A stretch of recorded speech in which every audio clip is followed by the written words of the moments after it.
Welcome to the Meet the Primes Concessionaire panel session. My name is Christine Pham, Program Manager of the Small Business Development Department, and I'll be your host and moderator for today's Concessionaire panel.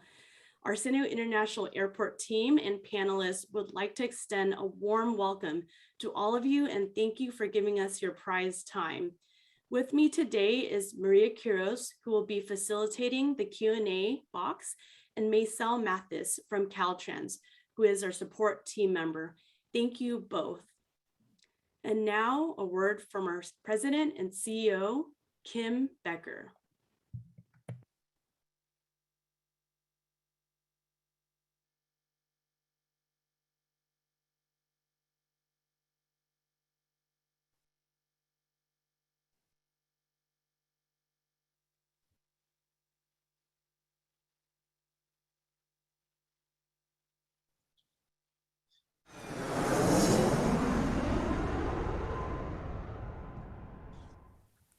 Hello, I'm Kim Becker, President and CEO of the San Diego County Regional Airport Authority.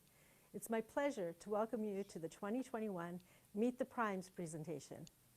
This is the second year our small business development team has hosted Meet the Primes virtually, and we're looking forward to bringing you our program today. Our goal is to provide local, small, underrepresented, and veteran-owned businesses information to help them compete successfully for upcoming contract opportunities here at San Diego International Airport. While we can't meet in person right now, we learned from our first virtual event that the matchmaking portion is very valuable to both attendees and our prime concessionaires. We have gathered a panel of 9 to 10 prime concessionaires and ACDBEs that currently have contracts with the airport and who will share tips on how to be a successful concessionaire. You will be able to connect with prime concessionaires directly and ask questions during our matchmaking session. This allows both attendees and the prime concessionaire to build relationships and determine if a business partnership is viable. Before we get started, I want you to know we understand the challenges small businesses have faced during the pandemic and the crippling economic uncertainty. Our airport is about to embark on the $3 billion redevelopment of Terminal 1, which will be the largest and most expensive capital improvement project in our airport's history. This project will not only improve our facilities and enhance our customer experience, but it will also provide critically needed jobs for our region's workers. Small and local businesses have historically contributed significantly to the development of our airport today. In the past decade, we've completed the Terminal 2 parking plaza and the new international arrivals facility. We've expanded Terminal 2 West, built a new rental car center, and most recently finished our critically needed behind-the-scenes airport support facilities. These projects would not have been possible without small and local businesses. Collectively, these projects total more than $1.5 billion and include roughly $870 million in construction contracts specifically with local businesses and $298 million with small businesses. By providing unique opportunities for small and local businesses, the Airport Authority continues to generate millions of dollars for San Diego's regional economy. We are part of our region's infrastructure and play a critical role in recovery from the pandemic. Providing jobs is one of the ways we're helping with recovery. We hope you will enjoy Meet the Primes today and take away needed information to position your business and successfully compete for future concession opportunities at San Diego International Airport. We look forward to having you climb aboard and join us in our efforts to innovate and enhance the airport customer experience for decades to come. Thank you for joining us.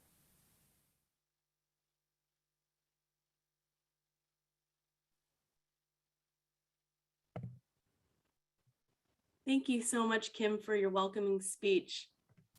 We put together this panel today to help new and existing businesses learn from the experts on how to be successful in the airport industry. Today, you'll hear from various concessionaire representatives.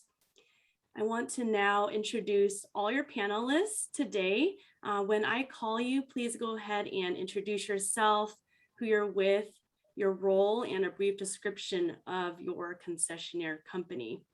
can I first have Tosin introduce yourself? Thank you, Christine, and welcome everybody. Good afternoon or good morning, depending on where you are. I am Tosin Kasali, Senior Director of Business Development with HMSHost. I've been with HMSHost for a little over 5 years now, working through various airport relationships, developing business and ushering new concessions into each program as we kind of work through our process. Happy to be here today to speak to you about concessionaires or the concessions business as it relates to us. We are in 120 different airports globally, with 80 plus airports in the US. And I'm happy to be here on this panel to discuss anything and any questions you may have. Thank you. Great. Brian, can I please have you introduce yourself? Sure. My name is Brian Holtman. I am in business development for Paradies Lagardere. Paradies Lagardere started about 60 years ago with two brothers. It's a family-owned business that's blossomed into a much larger business now. We are currently in just shy of 100 airports in the US and Canada, with just over 1,000 locations in both food and beverage and retail. Thank you, Brian. Steve, can I have you go next? Share my video. Hello. Yes, you're great. If you can introduce yourself, I can hear you just fine. Oh, just go ahead and introduce myself. I don't see my video. Oh, we see you. Okay, all right. My name is Steve Menifee. I'm an ACDBE partner with Paradies Lagardere. I'm an owner-operator of CRS Sophisticated Solutions, Inc. We are retail, specialty retail, news and gift. I've been a joint venture partner with Paradies for over about 9 years now. And I'm glad also to be a part of this board. Thank you so much, Steve. And Michael, can I have you go next? Hi, my name is Michael Millian. I'm Managing Director for the Americas of Duty Free Partners. We are a company that specializes in duty-free stores, in-flight, and stores in airports, cruise ports, border shops, completely focused in the duty-free business. Thank you, Michael. And Shane, can I have you introduce yourself? Okay, hello everyone. My name is Shane Robinson. I am the president and owner of S&C Robinson Enterprise.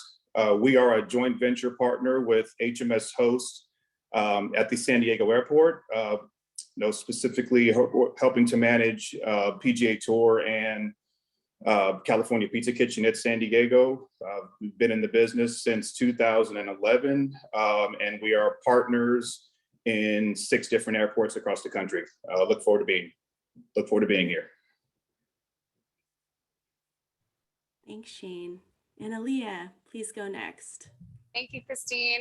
And good morning, everyone. Thank you to San Diego Airport for having us on this call today. My name is Aaliyah Kilgore, and I'm the Director of Business Development for Mission Yogurt.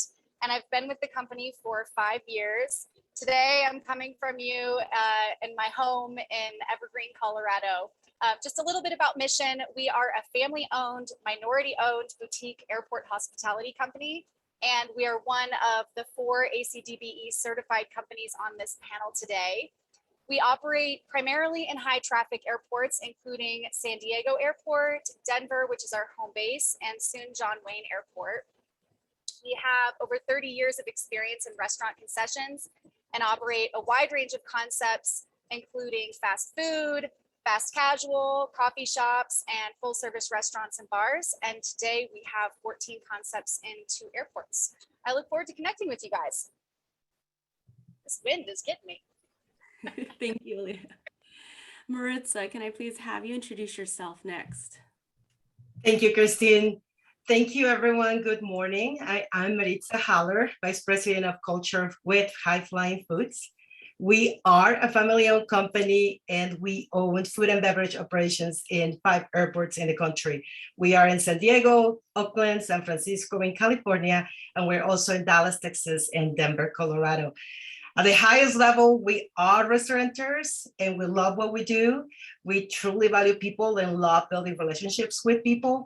And in the words of our owner, Glenn Myers, we are not looking to be the biggest, we are looking to be the best. It is my pleasure to be here today. Thank you. Thank you. And Gil, can I please have you introduce yourself next?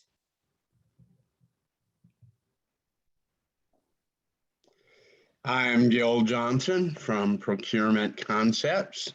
We are ACDBE operators in San Diego Airport and several other airports around the country. We operate in both the food and beverage and in the retail space. In San Diego, in the retail space, we operate a joint venture that's called PGC PCI, which has 7 locations, retail locations, and both terminals. And we are also fortunate enough to operate a joint venture with the young lady to my left, High Flying Foods. We are partners with High Flying Foods in San Diego, and hopefully soon to be in Colorado with them. We're also in San Francisco. We're also in LAX. So there are other operators, primes that we are joint venture partners with also. We've been at the San Diego Airport since the 90s. We have operated our own individual shops, and we at this point in time have both a joint venture and a sublease agreement. Thank you.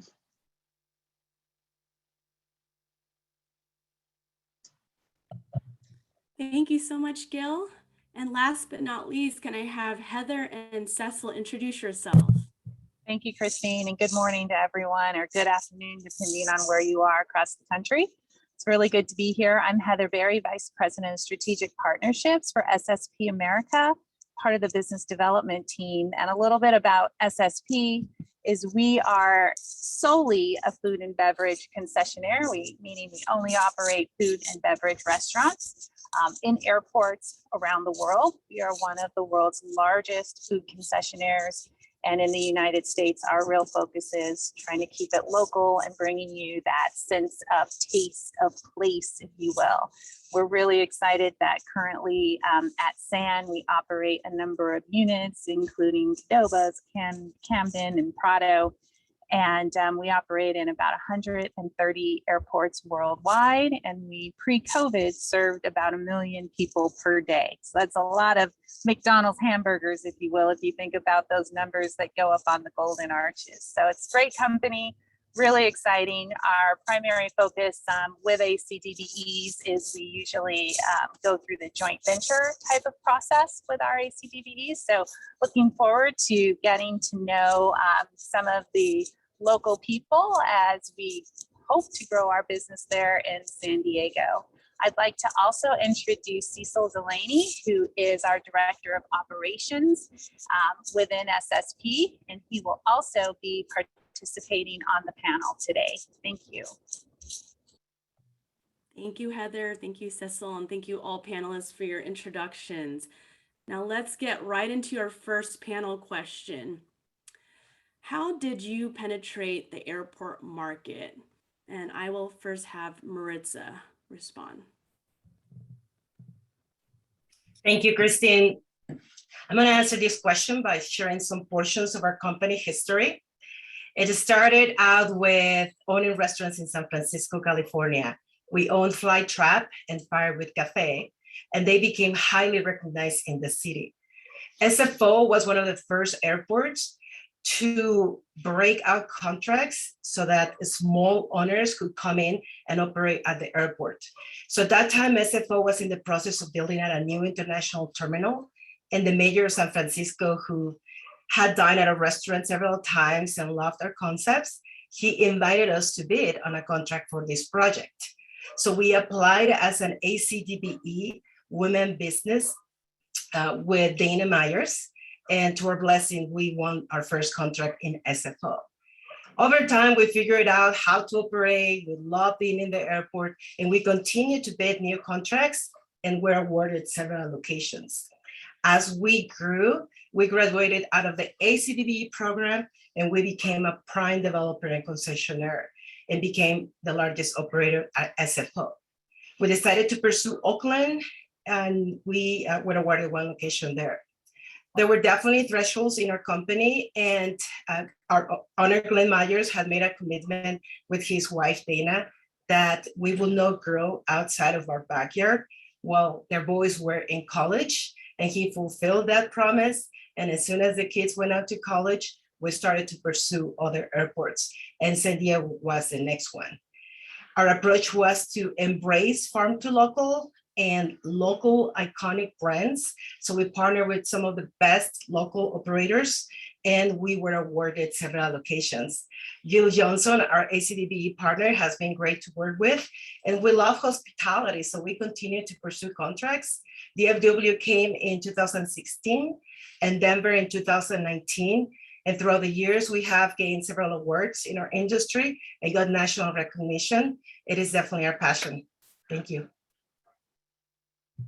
Thank you, Maritza, for sharing that. And Gil, how did you penetrate the airport market?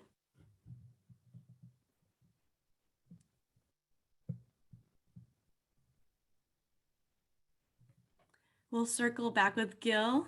Can I have Aaliyah let us share about how did you penetrate the airport market? Absolutely. So our path at Mission Yogurt was a bit different than most. Our founder, Rod Tafoya, who is still at the helm of the business today, started from very humble beginnings with just one frozen yogurt shop in Arvada, Colorado, back in 1988, which admittedly was also the year I was born. On our worst day, when it was snowing during a Broncos game in Colorado, Rod made only $5 at his little frozen yogurt shop in Colorado. So that's why our founder, Rod Tafoya, kept the name Mission Yogurt to remind us where we came from with those humble beginnings. And as I mentioned, now we operate 14 food and beverage concepts, not just yogurt, across 2 airports. So Rod always dreamed of being in the airport since he was a young boy. Back when security didn't exist in the airports, his mom was working for an airline, and he would run around without his shoes, as he tells it, inside Stapleton Airport. And probably the most pivotal moment for Rod was in 1995 when he landed his first concession at Denver Airport. And that's a location that we still have 25 years later. Since then, we have grown through a combination of acquisition and RFPs. And what makes us unique is that we own and operate 100% all of our concepts. We didn't come up as a joint venture partner with a larger prime. So we are an ACDBE operator, but also a prime. And now we partner with other ACDBEs. And so throughout our growth process, I would point to relationships as really being the key factor to mission success. Relationships with airports, relationships with suppliers, with franchise and licensed brand partners, and with fellow ACDBE companies. And as I mentioned again, today we operate 14 restaurants in 2 airports, but our goals still remain the same as when we first started. And those goals are steady growth, developing the best team in the industry, and providing an outstanding customer service experience to our guests. So that's just a little bit about where we came from. Pass it back to you, Christine. Thank you, Leah. Love to hear your story on the growth of Mission Yogurt. And Steve, can I hear from you? How did you penetrate the airport market?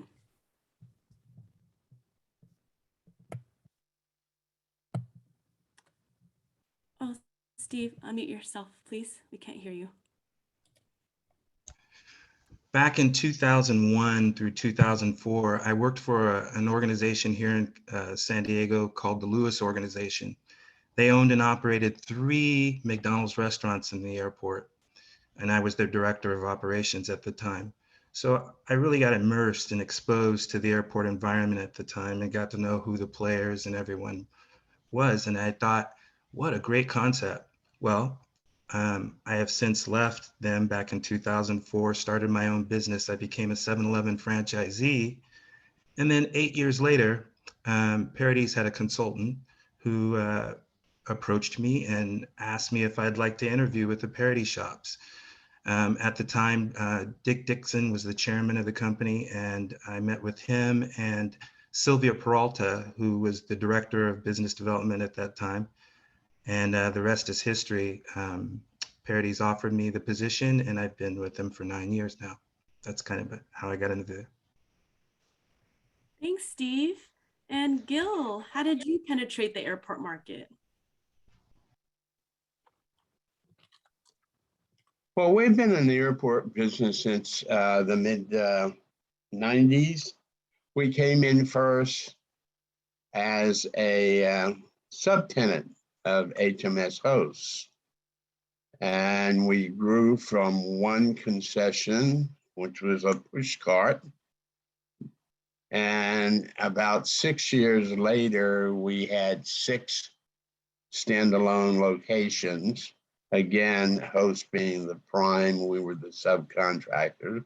We had gift and news and candy venues and also bookstore venues. So we sort of grew up in the industry with Host and learned from Host. In this last bid at San Diego, we had the opportunity to do some joint ventures. As I had stated previously, we have a joint venture with High Flying Foods, and we are actually a partner. So it's High Flying Foods, PCI San Diego joint venture. So we are involved in all of the stores. In addition to that, we have a sublease with High Flying Foods, which says that we operate completely independent, one of the venues ourselves. We also are on the retail side with a company out of Northern California called Pacific Gateway. We have 7 locations there, and we are located in Terminal 1, 2 East, and 2 West. With that, we have been fortunate enough to expand our scope in airports even outside of San Diego. We are joint venture partners with MRG out of Las Vegas. One of the things that we are very proud of there is that we have a 5,200 square foot retail space, which is sort of unheard of in airports. You normally do not have that much of a footprint. It's any place from 1,000 to maybe 1,500. It has sort of set the standards for the industry in terms of the performance of the store and the annual revenue. And it's made up of the various local districts.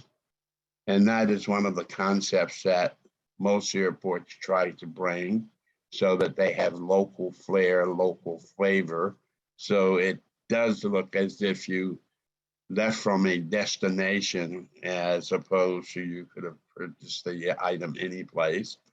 We are also in LA with MRG again, with 8 locations there.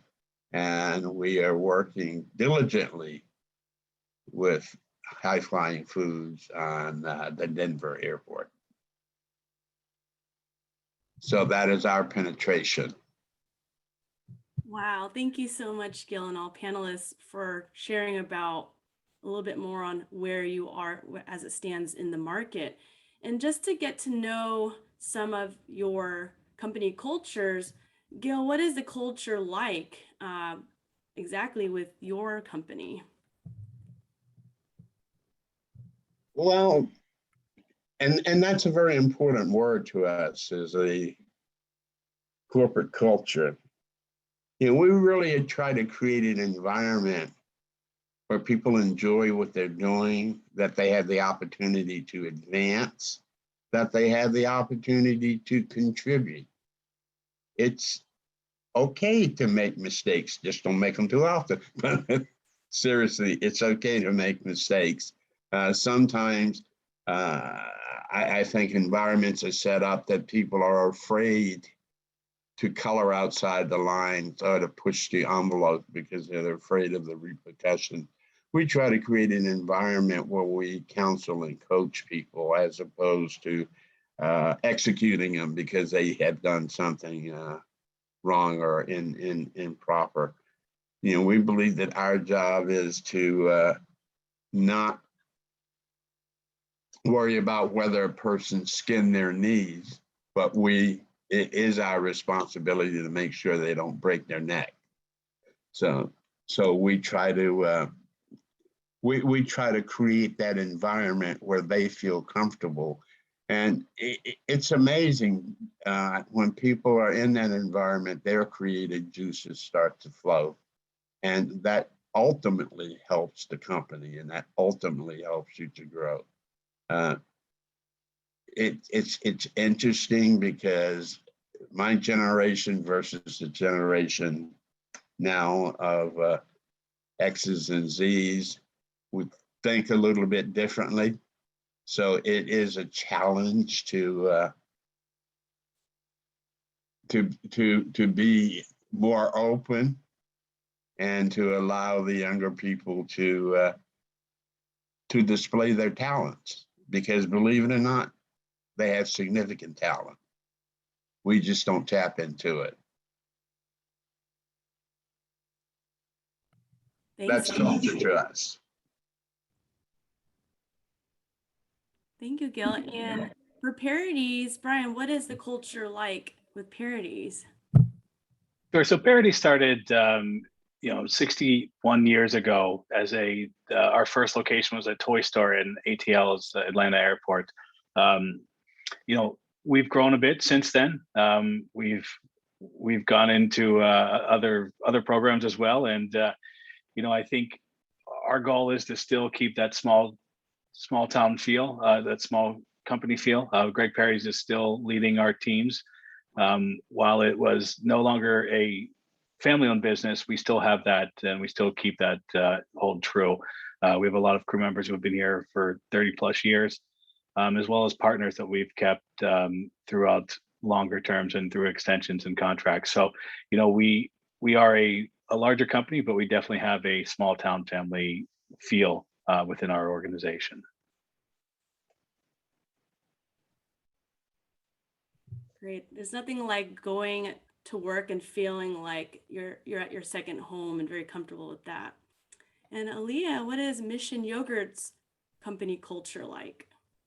No, I was when I saw this question, I was thinking about how to answer it for myself, and then what would Mission say. So I'm going to tell you how I experience Mission's culture, and the words that I chose to describe that culture are inclusive, nimble, and challenging. So first, inclusive. If you were to attend one of our team member appreciation parties, and we do this every year at a theme park, you would hear 30 plus different languages, and you would see LGBTQ flags, and you'd see it and hear people from many different cultures and lots of different differences. So I would say Mission really celebrates the differences, and that's part of why I joined the company 5 years ago. Second, I would say nimble. We're a family-owned company. We're still relatively small. At our pre-COVID, we had about 700 employees, which sounds like a lot, but compared to some of the other folks sitting on this panel, that's really small. So to speak to our core values, the core values at Mission are flexibility, communication, loyalty, service, and innovation. And those values have really been exemplified during COVID. We've had to show flexibility to adapt to the changing industry, and communication, of course, has been paramount, but we've shown loyalty to our airports and the partners, and then extreme determination to keep going through all of it. And then the third word I picked was challenging, and I heard Gil say that word and I was laughing. Our philosophy at Mission is accomplish the unexpected. And so Rod is always pushing me, how can we accomplish the unexpected? And we're trying to think outside the box. We're trying to push the limits of what is expected. And yes, operating in the airport is a challenge, but it's also really fun. Every day is fast paced and you truly never know what you might encounter, whether it's a snowstorm or a delayed flight or an airport emergency. To some of the more historical moments that we faced, Parady's been in business 60 years. We went through 9/11 and the recession and now a pandemic. So, airport concessionaires, we've really been through it all and we've weathered the storm. Wow, thank you, Aaliyah. Love that you're pushing boundaries, and that really does encourage innovation and achieving goals and new goals to set for your team. And Maritza, finally from you, what is the culture like at High Flying Foods? Thank you, Christine.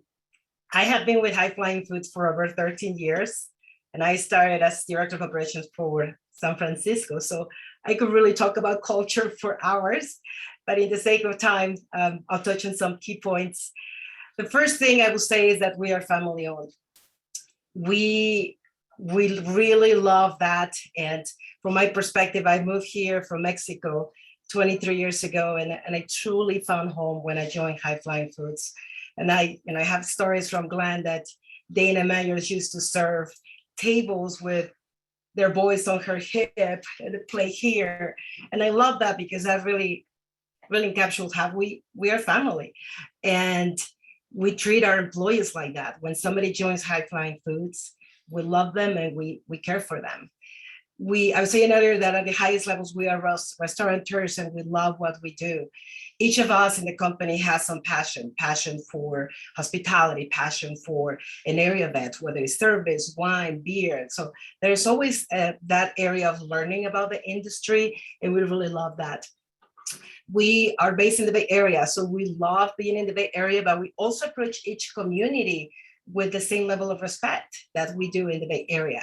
And wherever we go, we love building those relationships, whether it's with our brand partners, with our airports, with our ACDBE partners. Glenn often says, since I joined the company, I've been hearing him saying that we don't want to be the biggest, we want to be the best. And I really seen us walking that talk in choosing the locations where we go. I had the privilege to be part of the values of the company setting and exercise. We started years ago and we got to choose our 6 values and introduce those values to our company and feel that, yes, this is who we are. Excellence, balance, passion, entrepreneurial spirit, commitment, and collaboration. They really guide who we are, the decisions we make, the behaviors we take, and how we recognize our employees. We are very tailored to what the employee wants. One of our directors, director of operations in Oakland, we sent him to Disneyland with his 2 girls so that he could enjoy their birthday. So things like that they truly appreciate and is tailored to that specific person. We choose our partners and we partner with the best and really love that relationship and collaboration in everything that we do. So whether it's one airport or the other, trying to work with our ACDBE partners, with our brand partners, it is just fun to know that we can be ourselves, that we can operate as a family-owned company, and that our employees know who we are. We know them by name. We know about their family, about their children. We celebrate birthdays, we celebrate births.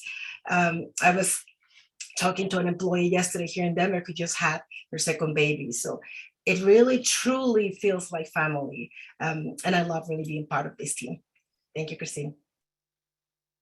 Thank you, Maritza. I love that you have the passion. Everyone's strengths are really boosted, and you can come in and know that everyone knows a little bit of part of your lives, and just to be there and support each other to grow personally and professionally. So thank you for that. And thank you all panelists. Moving on to the category or area topic of new businesses eager to learn about how they can start a business at the airport. We think about, what kind of experience should a business have when they're entering the market, and what do they need to learn? What are some basics that they want to learn if they were to operate in an airport that they cannot learn outside of the industry. Michael, let's start with you. Perfect. Thank you, Christine. Yeah, so I think I was thinking a lot about this question, and there's obviously I can go for hours, no? But I think the most important where I see, at least in my experience, was you need to learn how to budget for money and time in a completely different way of normal businesses. First of all, everything is more expensive to construct in an airport. If you think having one break is $10, having it inside the airport will cost 20. Because it has to go through airport security, permits, and that is also time. So normally people will get really stressed because it takes much more time and more money. But I don't want to scare anyone with this, but there's a cost to actually being in a sterile zone. And that's the cost of being in a sterile zone, where you have a passenger, maybe half an hour, depends, that has nothing better to do than to shop or to be on their phone. So there's a price for that, and I think it's a very small price to be in that space, especially now after the pandemic. I believe that travel retail is the future of retail. The reason being is people have shifted to the e-commerce area and domestics at home. They're not willing to take the risk of acquiring COVID so much, and they buy online, but they are willing to travel for experiences. And when they go to the airport, they haven't been next to a shop in a long time. And people do want to have that experience, do want to feel the smells, touch the product, interact with it, which they can't able to do digitally. So I truly believe that to go into the airport, we all have to go with the mentality now. It's like, how do I give them a full experience that they will not have at home? Thank you, Michael. And Steve, what are your takeaways on what a new business to know and starting a business at an airport?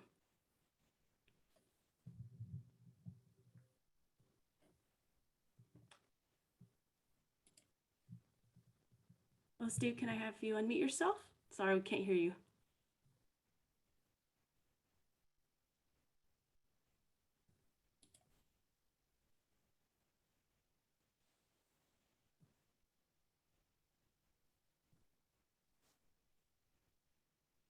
Steve, we still can't hear you. I'm sorry.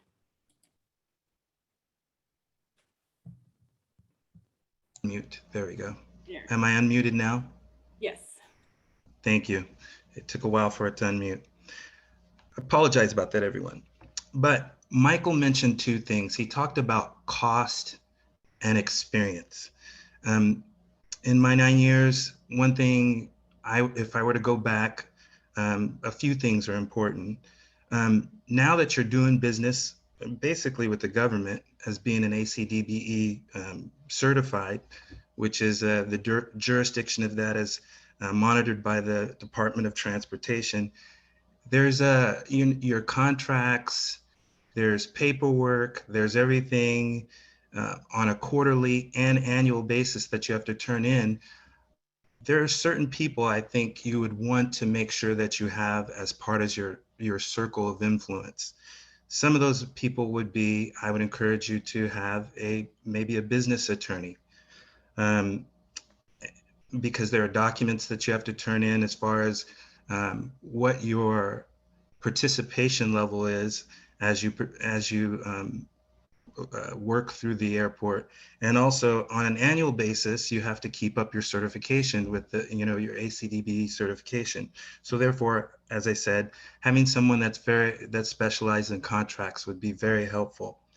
The other thing he talked about is costs. Access to capital, definitely. Work with your banker, whether it be a friend or a partner. Find out, equity, everything that you have at your disposal that you have, because it is a very cost-intensive environment. So again, another person to add to your circle of influence is your banker. Last, because all that is, you need a CPA, a certified public accountant. That would be something I would make sure you spend time doing, because these documents the important documents that will be used for you to access capital, also to make sure you're meeting your qualifications for your certifications. And it's just another environment. And I know you do that on the outside as well, but in the short term contracts that you have, everything happens at a more rapid pace. So those are definitely people I would have in my circle of influence. Thank you so much, Steve. And Tosin, what are your insights on what a new business needs to know and the type of experience to enter the airport market? Thanks, Christine. So this is, I think, one of the quintessential questions. I think most people on this call, as attendees, should pay the most attention to. I think the previous speakers had nailed some of the key points.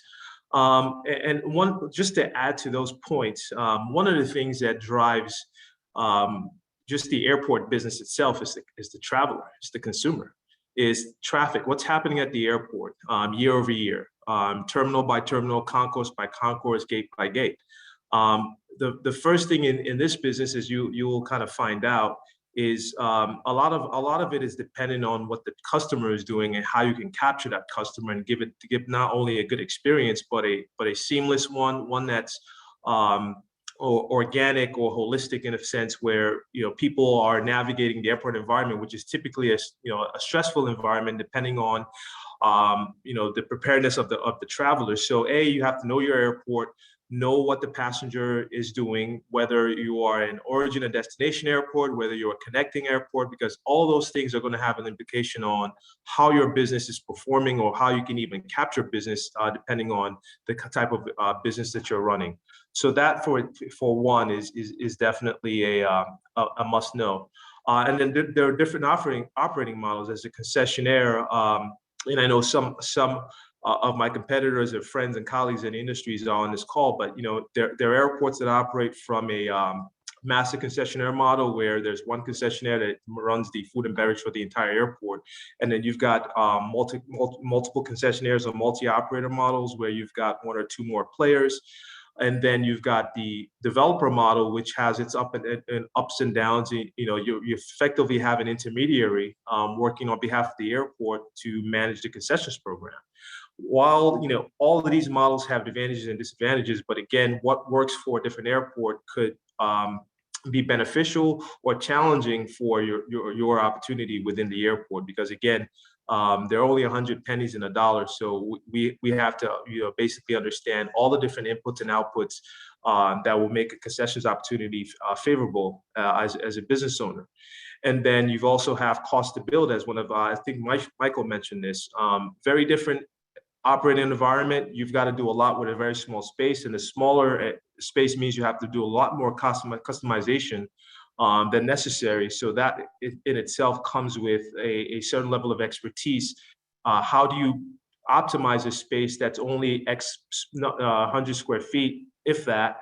And how do you make your money back in a sense? If you're a financial person, you should understand return of investment, discounted cash flows. All these things will matter to you as you start to put your business together.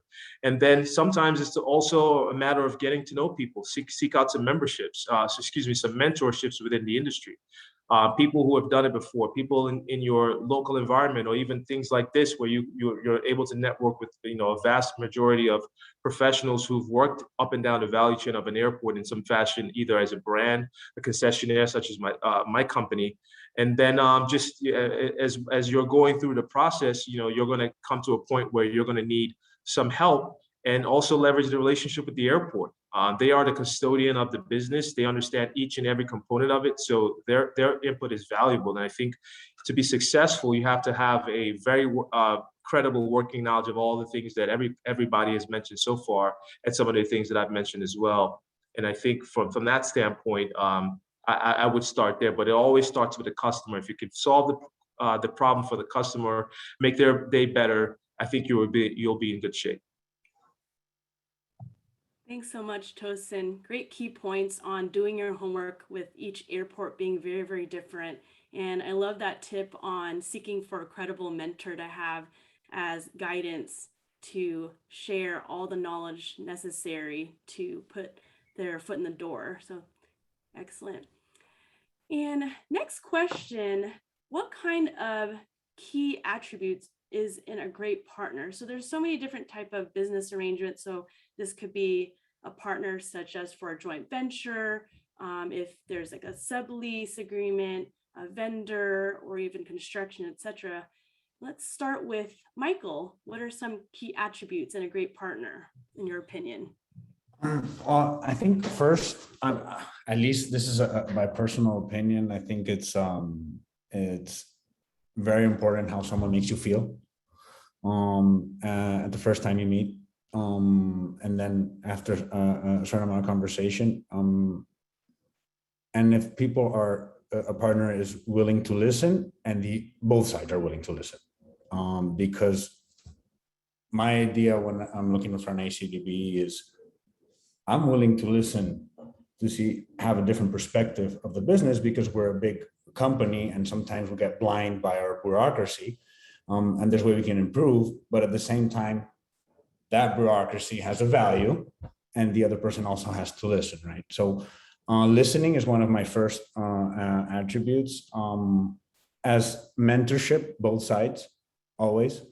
I think it's very important. And also time, willing to spend the time. An ACDBE or a concessionaire is not just a title. That title comes with a lot of dedication, a lot of times, and that commitment has to come from both sides.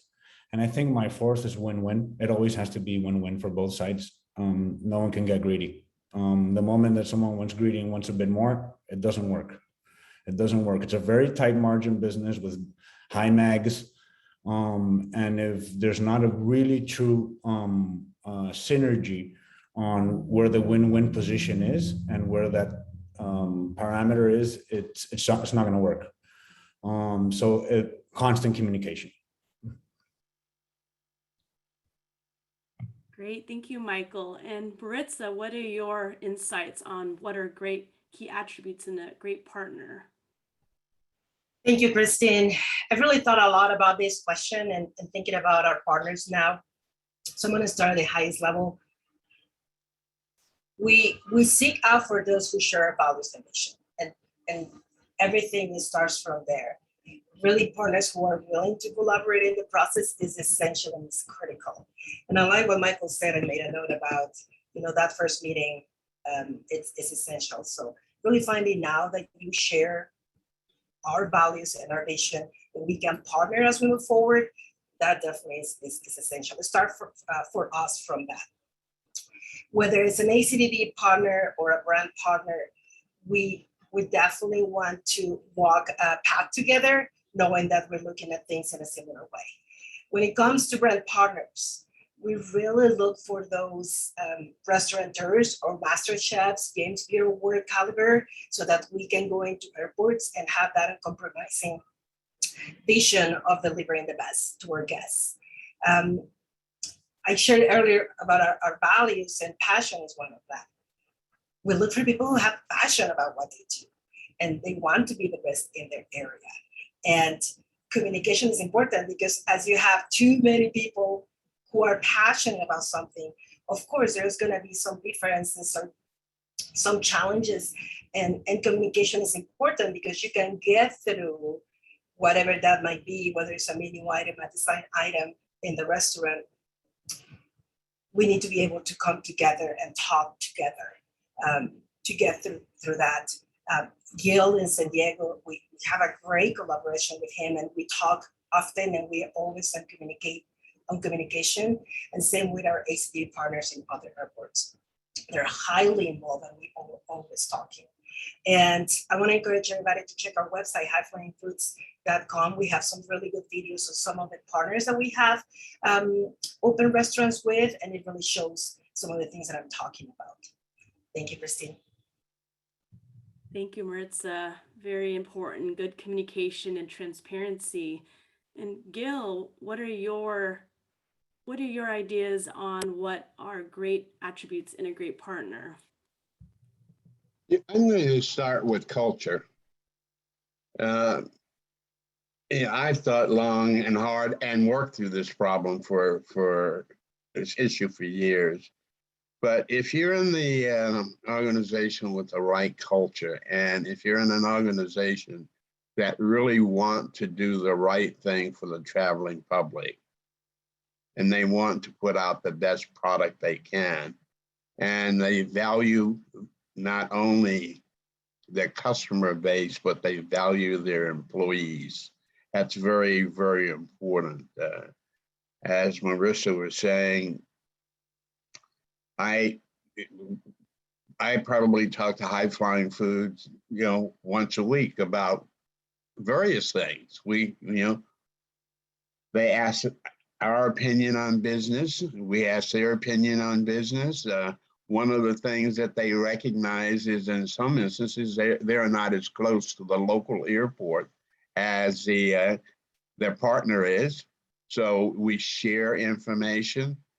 We share information that with the ultimate goal of helping us to grow, treating people properly. We can have all of the best food in the world and the best widgets in the world, but if you cannot treat your employees and your customers, they sense that, and therefore you really don't get that the growth that you're looking for.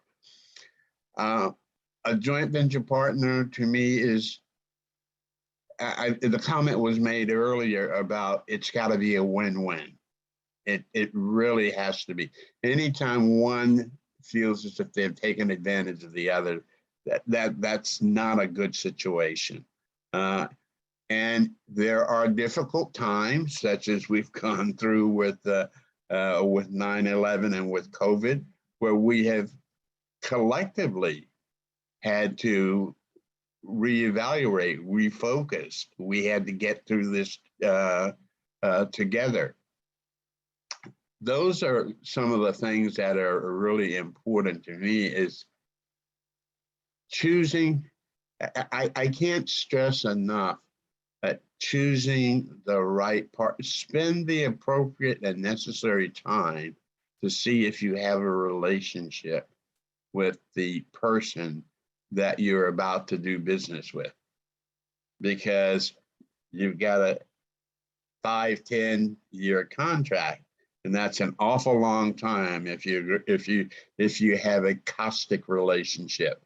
So take the time to make sure that there is compatibility there, or at least there is a platform by which you guys can, reasonable people can disagree.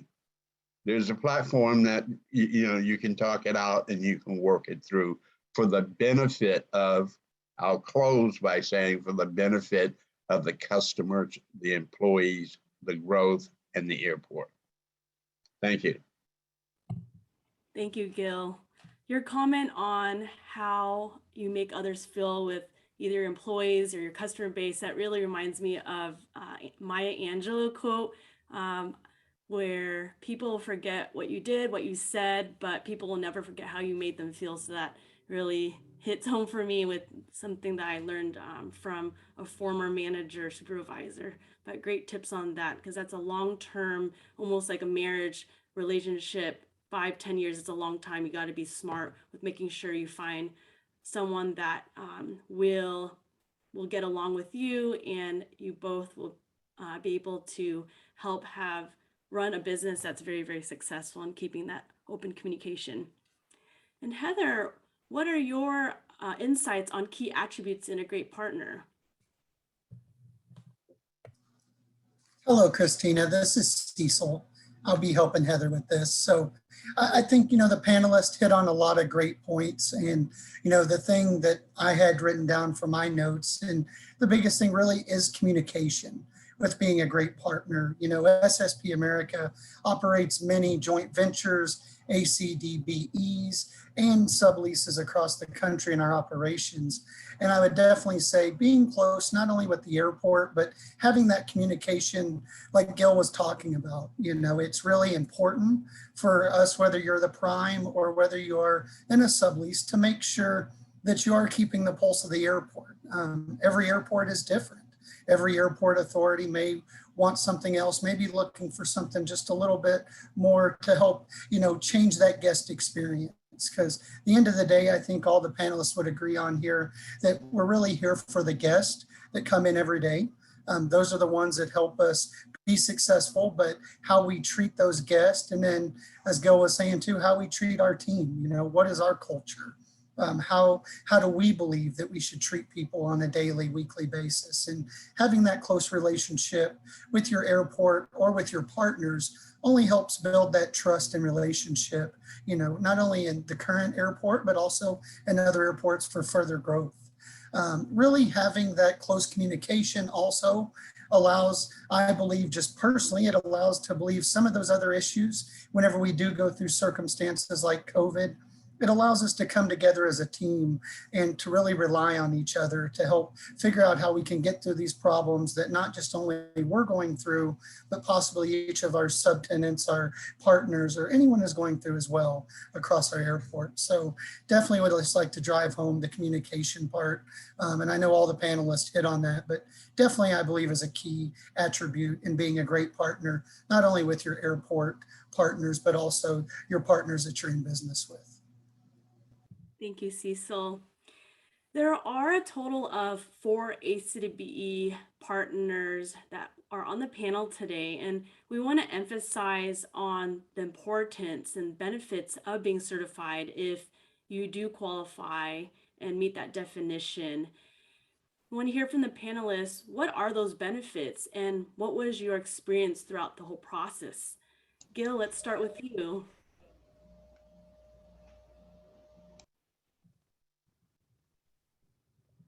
I will start by saying it is worth it, but it is painful. I want to be honest with you. It is painful. The amount of work and the amount of documentation that you must provide. And it's a good thing. It's a good thing because it keeps the integrity of the program. So I'm not criticizing, and I'm just simply saying it is volumes of work to do it. But by getting that certification, it allows you opportunities that would not be available to you otherwise. The certification assures that you, as people that are certifying, will run the business and will be a part of the business. The business at one point had perhaps people whose names were on the title of the business, but weren't the ones that was running the business on a day-to-day basis. And I think that the FAA and the certification agency had gotten wise to that. So therefore, they're making us validate the fact that we are really the operators and we really run the business. And I applaud them for that. That's not a that's not a bad thing. Getting the certification also helps you to determine whether or not you really are prepared to run a business, because sometimes people will look at airport concessions and see only the glitter and say, because I am running a concession street side and I'm running this car, it's going to be very easy for me to transfer into the airport and it's transferable. Well, it's not always that way. So getting the certification also helps you to go through the discipline of making sure that you understand the contractual side. There is a size limitation on ACDBEs. You have to prove and validate that you are indeed the day-to-day operators, or you are, if not the day-to-day operators, you are responsible for the company and you're responsible for the health of the company. And without a ACDBE certification, it's not possible in many instances to find that joint venture or even enter in it's not the joint venture, it's the airport that requires it. And it is not a quota per se, but it is a suggested threshold.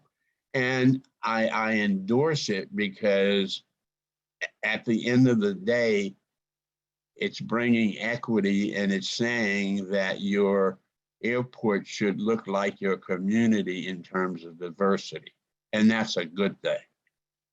That, you know, it should not be one-sided, but if you look at your census tract, then your operators in the airport should reflect that. Thank you, Gil. Steve, can you share with us on your experience with the whole ACDBE process and the benefits of it? Well, I'm just going to piggyback on Gil. Gil hit on most of the points of the benefits of being an ACDBE, but the one thing that when I was exposed to becoming an ACDBE, I thought about it as you were given you now have skin in the game, if you will, to participate in just this ultimate opportunity. What it also allows you to do is you first may start in a joint venture process, and hopefully through growth, if you're determined and you're passionate and you want to continue to grow through this. I think Gil mentioned about 4 different airports that he is in. You can grow, you have growth through multiple airports throughout the United States as an ACDBE. You can also progress and through mentorship and as I mentioned earlier about having a circle of influence and having all those people participate in your growth as well as with your partner, become a sub-lease tenant. And ultimately there have been ACDBEs that have grown into primes and are now primes and now bringing on ACDBE partners. So without that ACDBE certification, you can't even start that process. But it is a monitored process. It has a lot of education behind it. Christine and Maria have done a great job as far as bringing us on an annual basis into training for that. And that's something good that you will learn as well. But the big thing tacking on to Gil would be just there is growth. You now have skin in the game.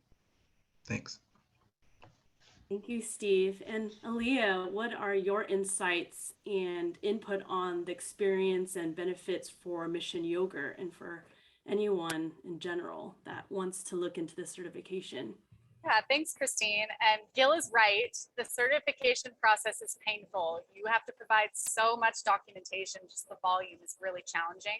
But once you're certified in your home state, which you should do right away, then you can more easily get certified in other states. And almost every airport has those ACDBE requirements that Gil was talking about because the airports are government funded mostly. And they also sometimes have small set-aside projects that are just for ACDBEs. So if it's not a joint venture that you're looking to get into, you can wait for an opportunity where, San Diego might carve out a small project that is set aside solely for ACDBEs to bid on. I would say that our success has definitely been in large part because of the ACDBE program. We are minority owned and 50% women owned. And this has really allowed us to compete in a way with large primes that we wouldn't have been able to otherwise. And now that we're kind of getting into the joint venture world, what we're realizing is, just a tip more and more, these airports are not approving the supplier vendor relationships because it really doesn't count as meaningful participation. So joint ventures, and Christine, you'll have to tell me if you agree with this, are definitely seen as more favorable. At least that's been in my experience. And then last, I'll just leave you guys with a resource. If you haven't checked out the Airport Minority Advisory Council, they're an incredible resource for ACDBEs and really great advocate for diversity in airports. Thank you, Leah. Great key points on that. And just a little heads up, if the audience wasn't aware of this, the San Diego International Airport, we are a certifying member and a part of the California Unified Certification Program. So we certify for ACDBEs and DBEs within San Diego, within the region, and we'll do interstate. So we also will provide technical assistance and have hosted webinars and in-person training for the community to learn about how to go through the process. So we're here to help you out, answer all the questions, and see if you would meet that and try to make the process as painless as possible. But as everyone mentioned, it is a great way for you to have skin in the game, to have that competitive edge. So do consider looking at the certification within your home state before you spread your wings and go with the out-of-state interstate certification process. Christine, reciprocity, maybe you want to touch on that? Yes, so reciprocity is what would happen once you are certified within your home state. Then you can look to getting ACB certified from another state and going through that process. There should be less paperwork involved because your home state is sending to that out of state your on-site review and report, and you would fill out the application for that home state or the out of state, and then the home state would work with the out of state for the information for the on-site. But it is the responsibility of the ACDBE to provide all documentation that's requested by that state. So good to be organized from every single documentation paperwork from the very beginning through present time. So do look into that certification. Moving on next to financial institutions and the importance of that. It's good that companies have the capacity and they can be more successful and set themselves up for success. I want to hear from you, Shane, on what is the importance on having strong relationship with financial institutions, and where have you found success with financing? Sure, thanks, Christine. And I would preface all this with saying that there is no successful relationship with a bank except a strong relationship. As I think about when we first started making our bids to various banks for financing, it was the relationship that got it started, and honestly, it's been the relationship that's kept us together as we've navigated through this pandemic. So we took I guess in some respects, the more traditional approach as we were looking at banks, but as we all can understand that the one fundamental challenge once you get past your ACDBE certification is the fact that you can't collateralize your business at the airports, which banks are leery of just putting out $2, $3, $4, $5 million, putting that at risk just to get you in business. And what we really did, it was a process. And so once I decided I wanted to do this, and I went to Loved Ones because I certainly did not have $3 million sitting around to get into my first deal. But I went to Loved Ones and pleaded my case with them. Well, that's Loved Ones with some money, to clarify. And from that standpoint, we had a relationship with a local bank, and we sat down with them and showed them the pro formas and at least gained enough confidence for them to give us the necessary financing for our first airport deal. And then in about 4.5 years, we were able to retire that debt, and then came the next deal. And so we really did earn their trust through the process. And again, this dates us back to 2012. We had to educate them on how the airport business works, and once they understood the intricacies and how we navigate through success in this realm, coupling that with the fact that they started seeing the money come back out and were able to actually make those payments, it's been just kind of a learning process. And I think now it's to the point now where I think the bank has a lot of comfort about where we are.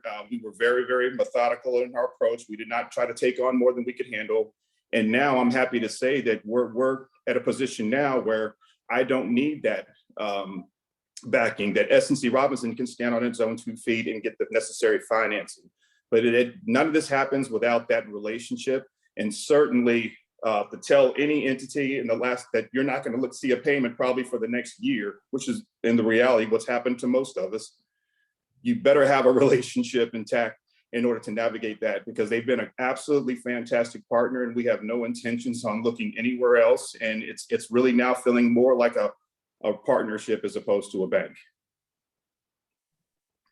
Thank you, Shane.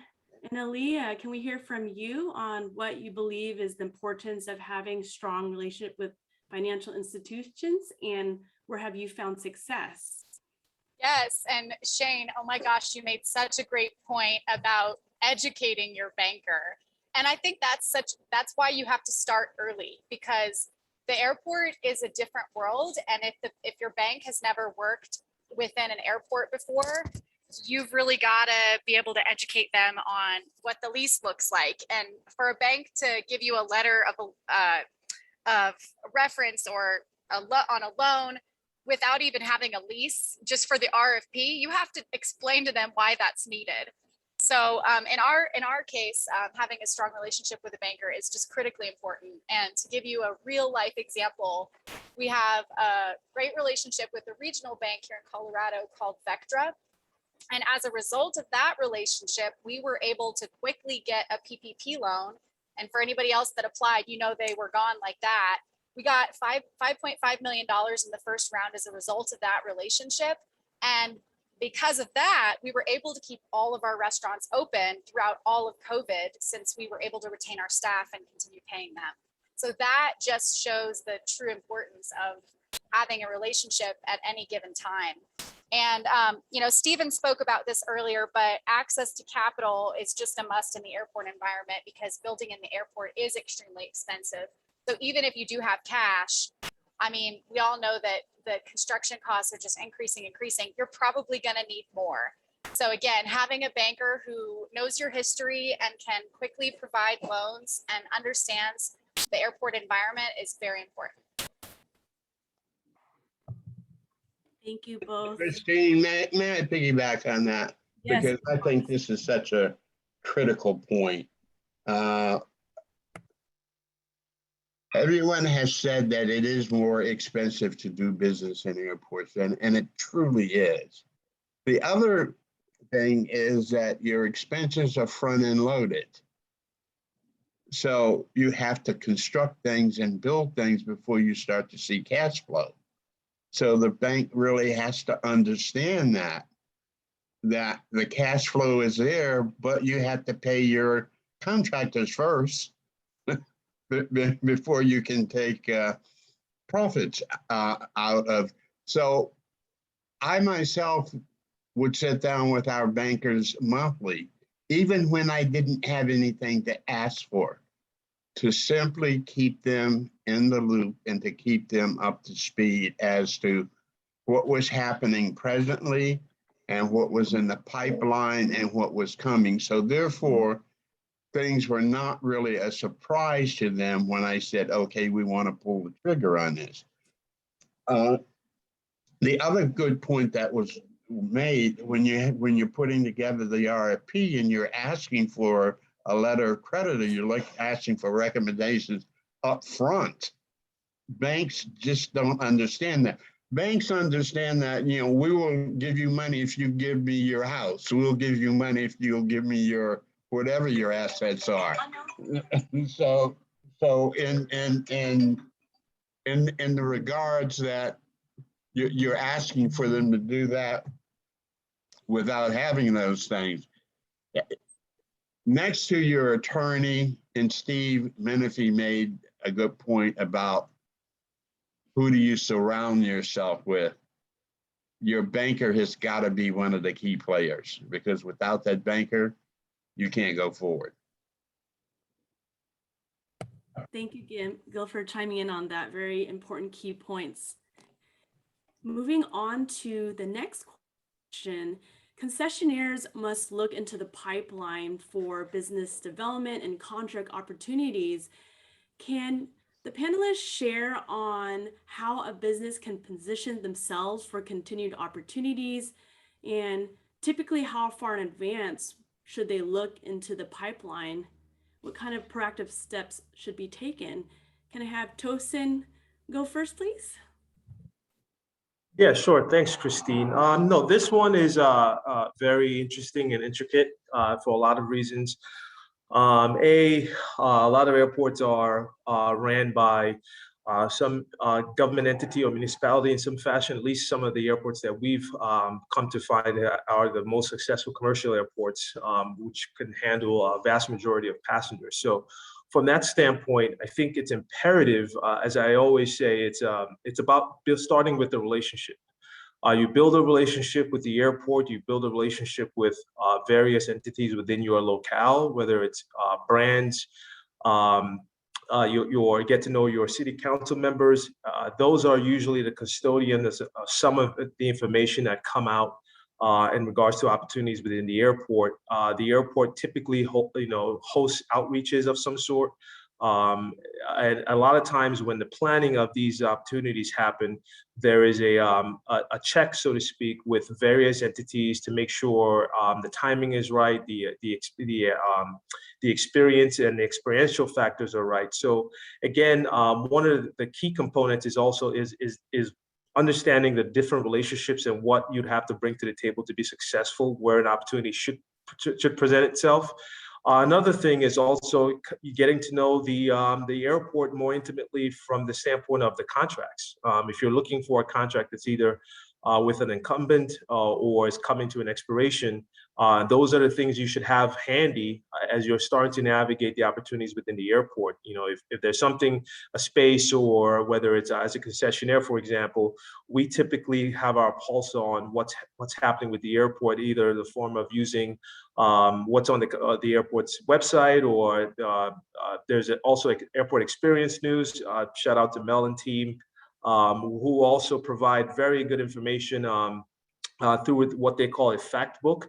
AXN Fact Book, Airport Experience Fact Book is a very good resource to help you understand all the different aspects of an airport, from sales, employments, their origin and destination numbers, traffic numbers, etc. So that's another great place to start, and also get to know the market. What's the best local coffee shop? What's the best local sushi, ramen? You know, as a food and beverage operator, you have to understand what the zeitgeist is, so to speak, or the culture is within your locale, to be able to bring forward an opportunity when it presents itself.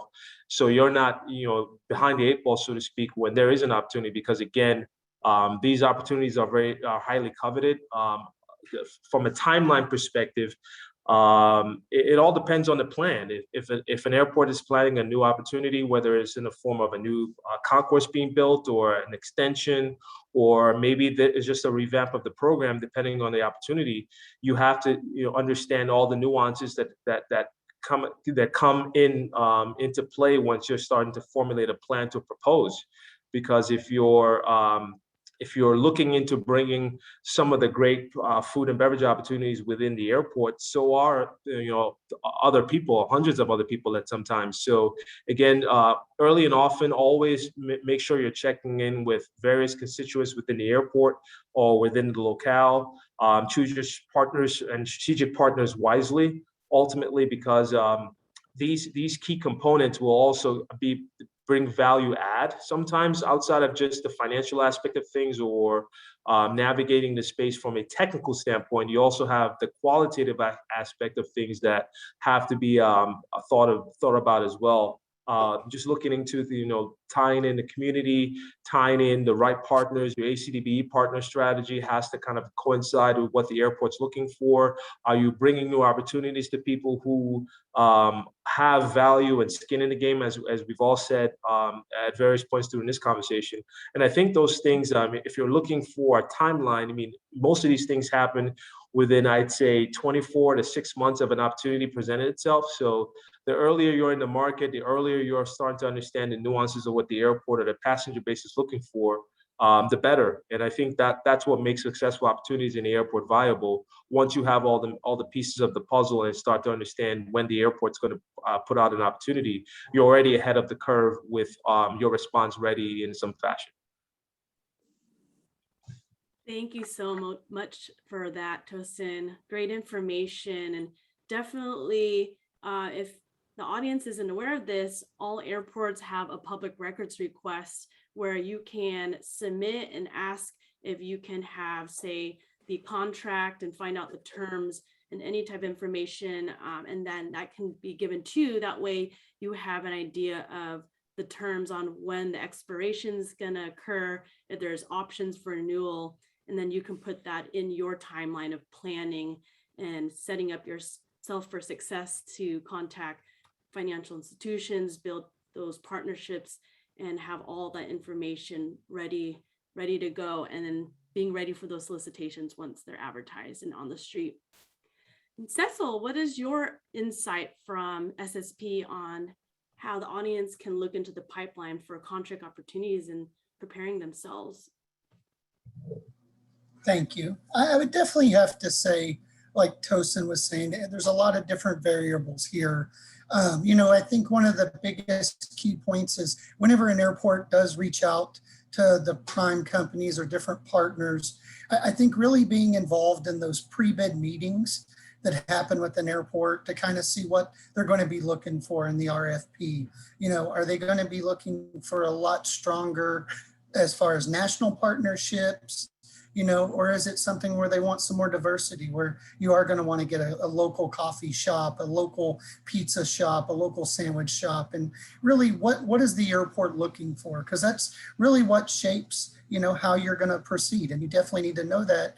You don't want to spend a bunch of time trying to go after a certain partnership and realize that that's not what the airport is looking for. So really trying to stay in close and getting to know whether you already have opportunities there that you're operating, or whether it is a new airport, trying to get involved with anyone that you can as far as that's in your portfolio group of partners.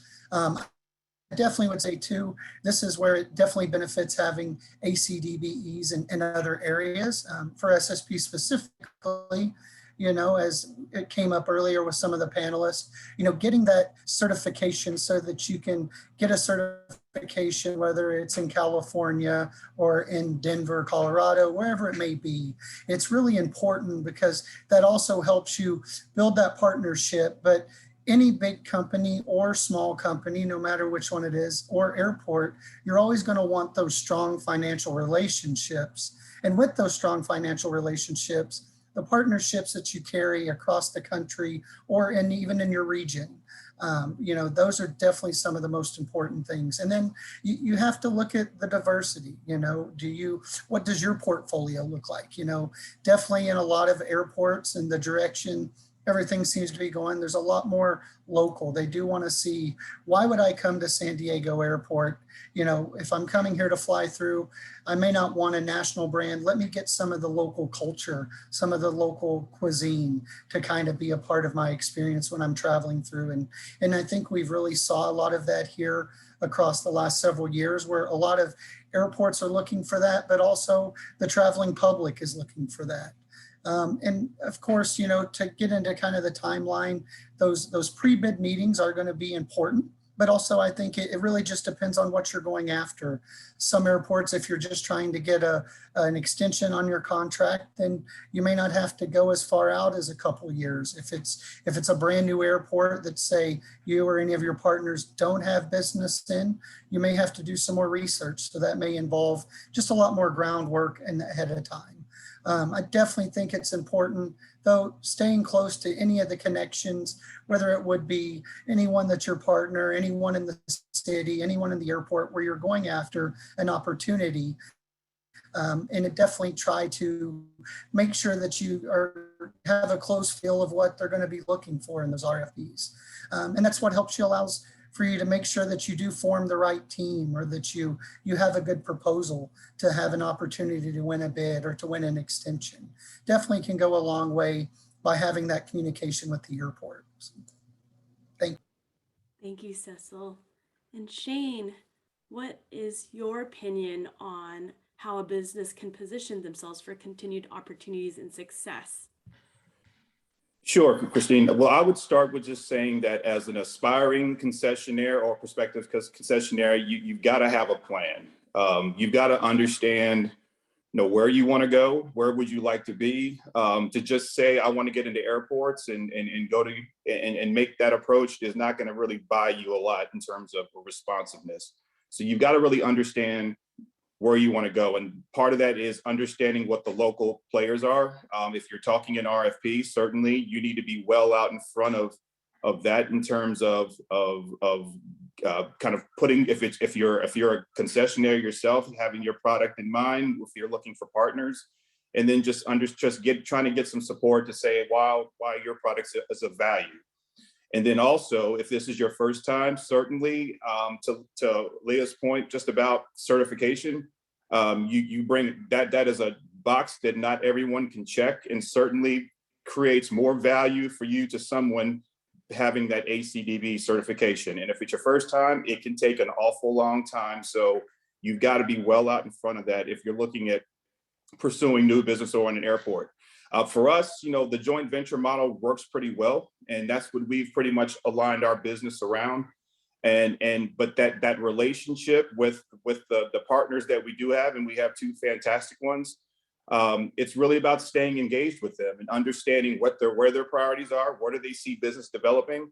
One of our deals actually surfaced as a result of another partner of theirs exiting the marketplace. And if we didn't have that relationship and weren't in tune with what they were pursuing, then that conversation never would have materialized. And in all likelihood, the business would have gone to someone else. So I think really, depending on where you are in your journey and where you're looking to actually get into market, whether you have an existing partner or not, you need to have a very clear understanding of what factors are required, what will improve your chances of being considered with an actual partner, and then also what are your chances of even being considered at the airport in and of itself. And you have to really work that local game to the extent you can to be in a position to be considered for those opportunities.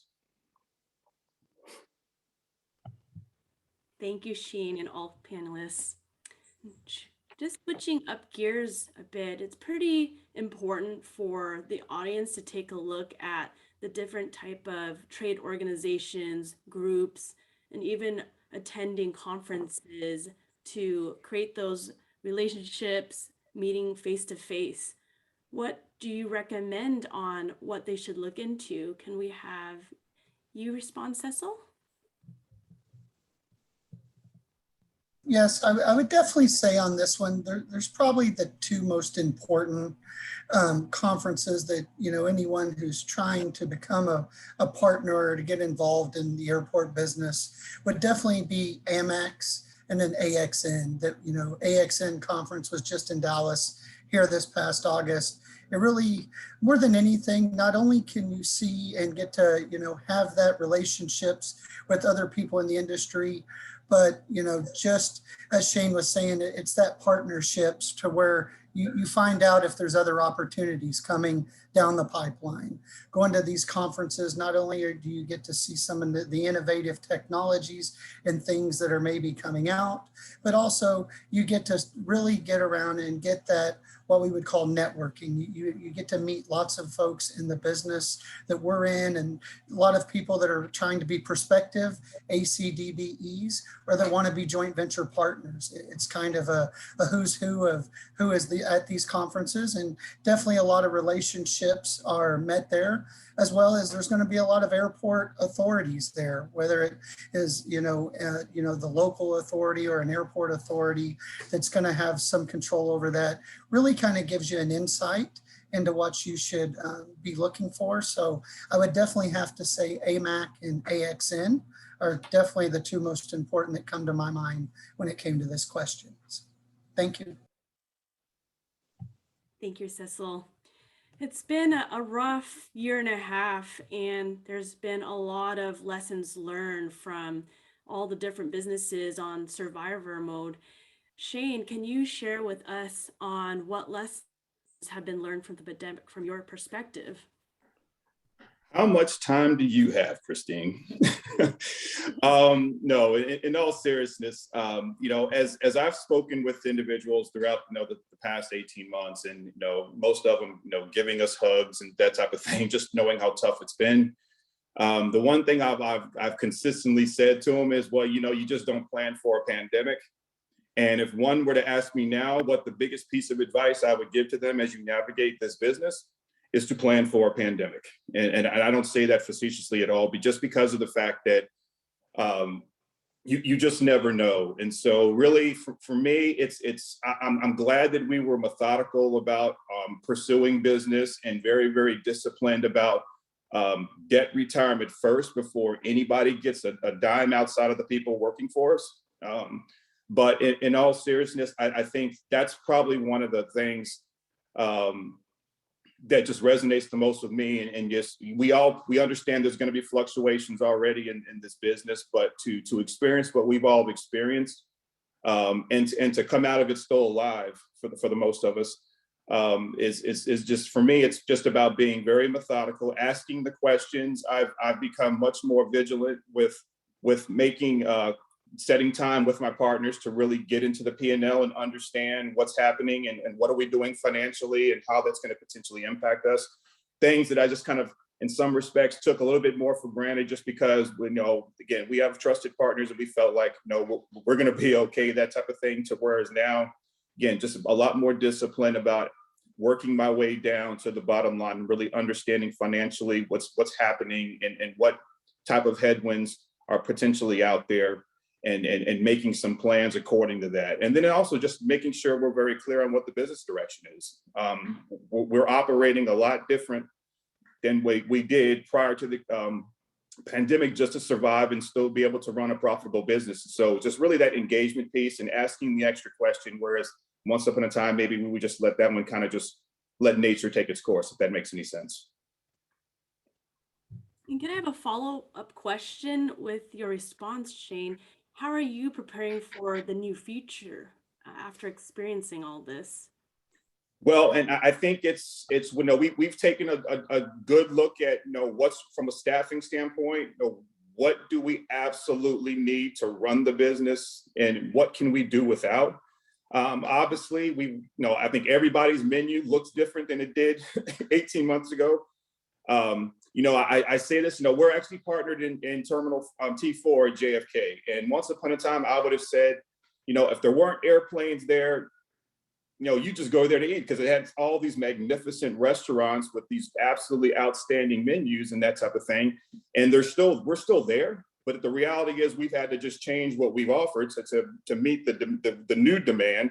And not to mention the fact that we got to have sufficient staff to even support that product and all. So it's really just about changing kind of really the way we do business and putting our best foot forward, but maybe not doing it as extravagant as we did, certainly not with the same amount of people, and just making sure we're right sized with what the passenger count is and the guest count is in those various locations. And just being very, very conservative in terms of where our money goes and just making those hard decisions. Just the things we did a year ago, just you can't do, or even 18 months ago, we have put aside, unless it's a critical expense, we're just not going to do it. I mean, we're starting to come see the light at the end of the tunnel in some of our airports. And fortunately, we're diverse enough to the point where not everybody is just failing at this point.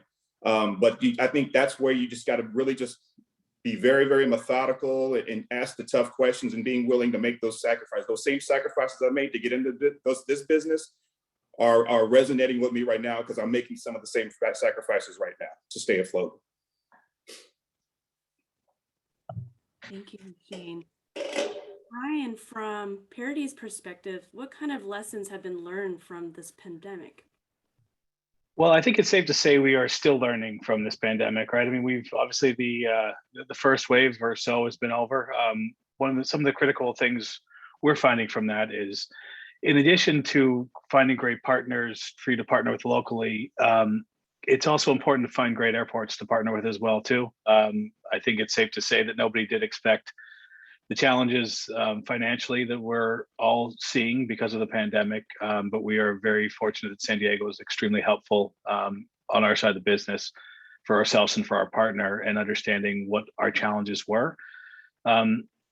As we're coming out of this, or as we're kind of moving on to the next phase, or whatever, however you want to describe where we are currently, I think we're seeing things that we never expected. Supply chain shortages, employment issues are definitely challenging, and we're coping with those. But I think importantly, as I said, finding the right partner, not only on the partnership side, but also the airport side, is important. Being flexible moving forward, understanding your business will need to change, not necessarily due to a pandemic, but due to the way people are flying, the way things are going to change moving forward. It's very important that we remain flexible and also have a great relationship with our airport. A lot of times we see things happening in other airports that we can help our partner airports out with. Sometimes we don't see those things happening in the airport's a big piece of that. So, I think open lines of communication all the way around, and understanding all the challenges of what's going on in the airport is something we will be doing more of in the future. But I think we're feeling better about where we are currently. We'll feel better when employees are coming back to the airport and we're able to hire, have a fuller roster of employees. But ultimately, what we've learned throughout this pandemic and as we move forward is flexibility is important in our business, and we need to stay flexible. Great, thank you, Brian. We're getting close to the end of our time together, and one final question that I have for all panelists is, what closing words of wisdom do you have for the audience to share? I want to start with Cecil first. I would definitely have to say the best advice is definitely make sure that when you want to get into the business, just as all the panelists have spoke about, it's not only being flexible and understanding that things are going to possibly change, whether we're in a pandemic or not. You're definitely going to have to be flexible if airlines change their flights in and out of certain terminals, if things that you may come up with different experiences or different circumstances that you could never prevent or predict. For example, a pandemic like we had, or even 9/11. So I would definitely say go into it with an open mind. Yes, there is possibly, and there is a lot of cost, and there's a lot of tedious work that has to be done on the front end. But as Gil had said earlier, it's definitely also very beneficial, and it can be very profitable once you get into 3, 4, 5 years of your contracts. Those years toward the end can definitely be leaner. It's definitely an awesome experience to work in an airport and to have partners like the San Diego Airport or other ACDBE partners or joint venture partners. It's something that's definitely a fun time and can also be very beneficial for all. Thank you. Thank you, Cecil. Brian, what closing words of wisdom do you have? Sure, I think it's probably just to make sure you're doing your homework. I think we've talked a lot about the costs that go into the business, the preparation that goes into the business, the concepts that go into the business. Just be ready for, do your homework and understand those challenges. You can reach out to folks you may know in the industry. Obviously, events like this are great for folks who are new to the industry to understand what those challenges may be. I would just ask that you go into this with open eyes and make sure you've done as much homework as you possibly can getting into this, because it's a lot of work, as we've all discussed.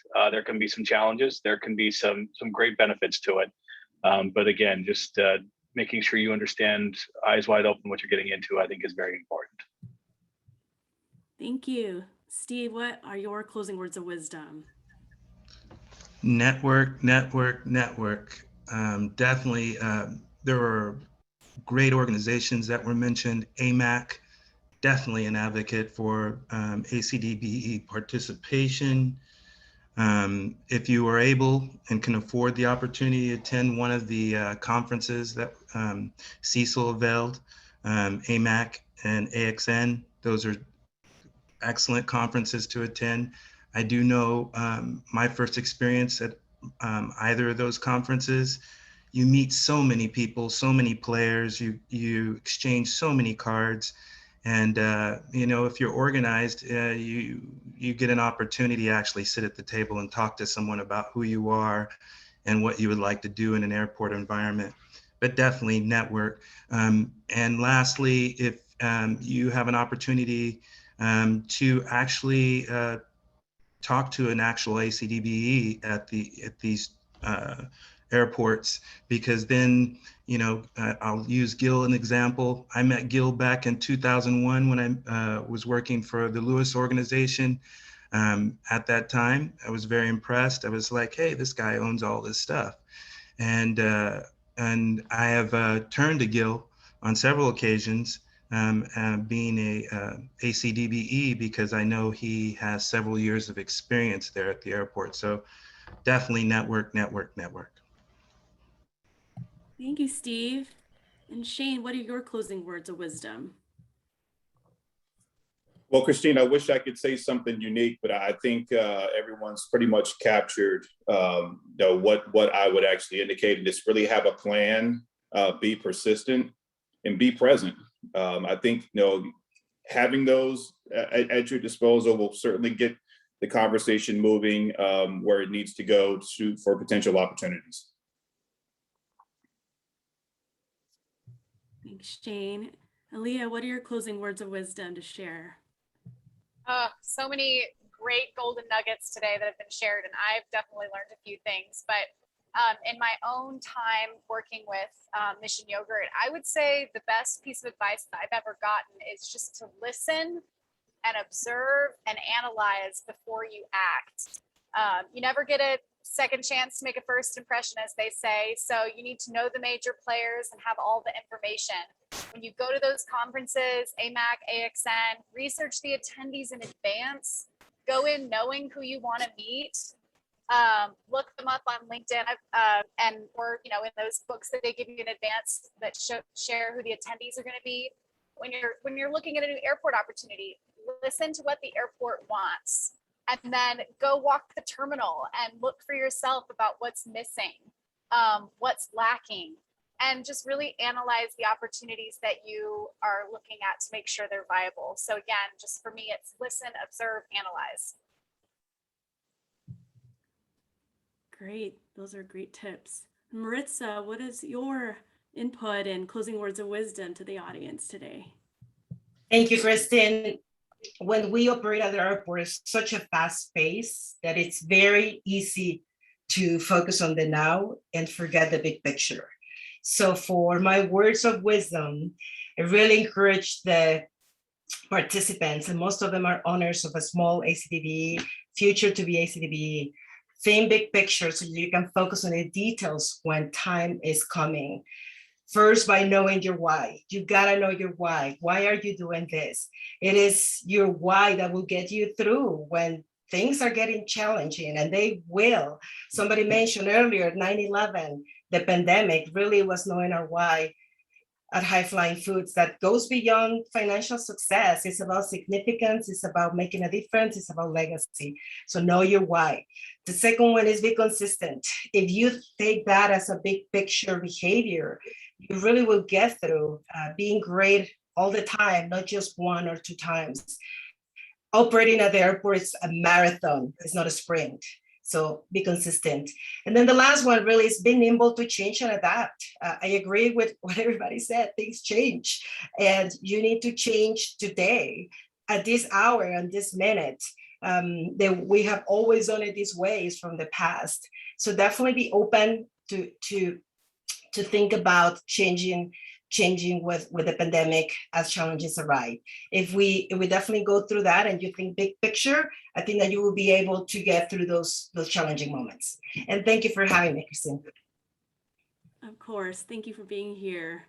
And Gil, please share your closing words of wisdom.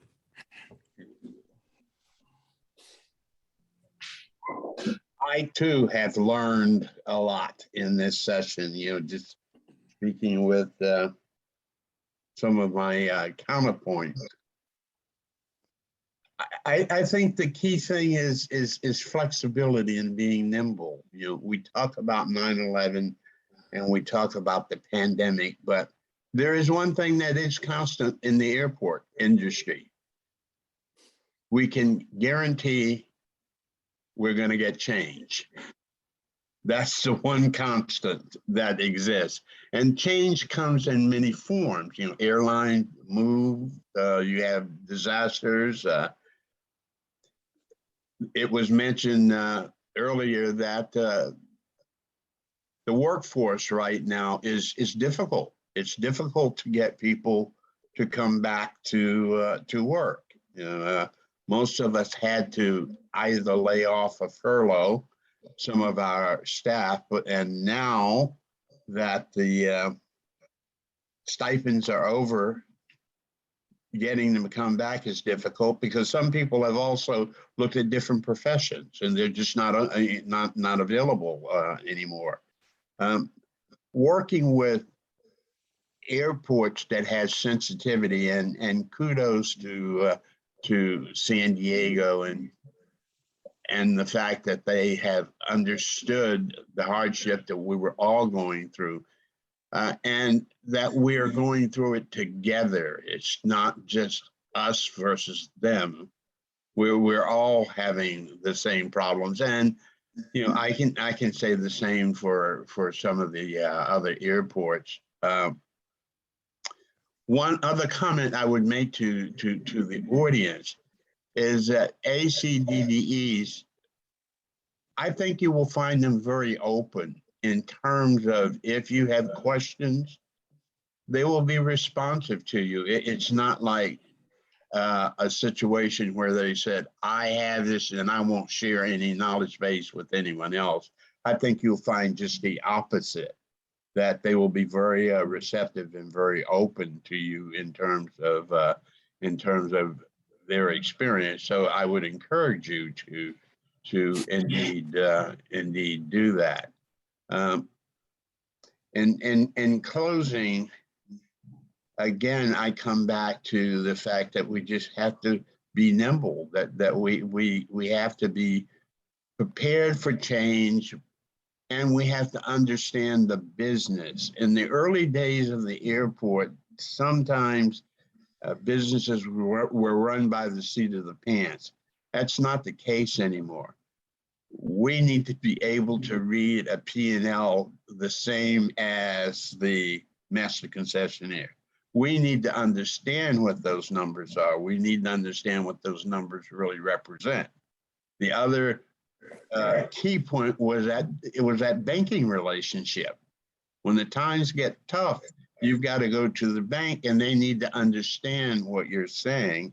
So you need to be able to articulate where you are and how you're going to navigate through it.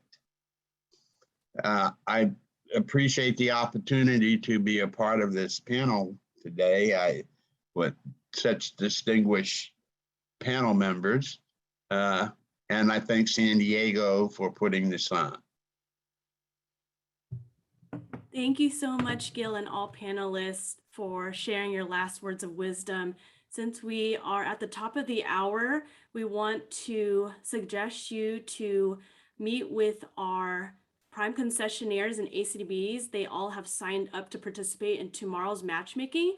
It's from 10 a.m. through 4 p.m. PST. And if you have any other questions, you can also email all the participants as well. We have a contact slide. Maria, please move to the contact slide. We have included their contact information here, and you can also contact our small business development team at sbd@san.org. Put that in the chat box. Wanted to thank everyone for your time. There are couple of sessions remaining for our Meet the Primes this week. So again, business matchmaking is tomorrow, and the public agency session with business support services session is going to be on Thursday. Maria, please go to the last slide so we could share all the sessions there. And there's that matchmaking website too that we recommend you to go on there, register, build your profile, and if you have questions, please contact us. That is your opportunity to have the virtual business matchmaking face-to-face with the concessionaires. I thank you for all your time this morning, spending it with us. Thank you, panelists, for spending your time here to share all the valuable information to the community. And thank you all for your engagement and your attention. We'll see you either tomorrow in the business matchmaking and also our public agency business support service session. Take care. Thank you, Christine. Thank you, everyone. Thank you.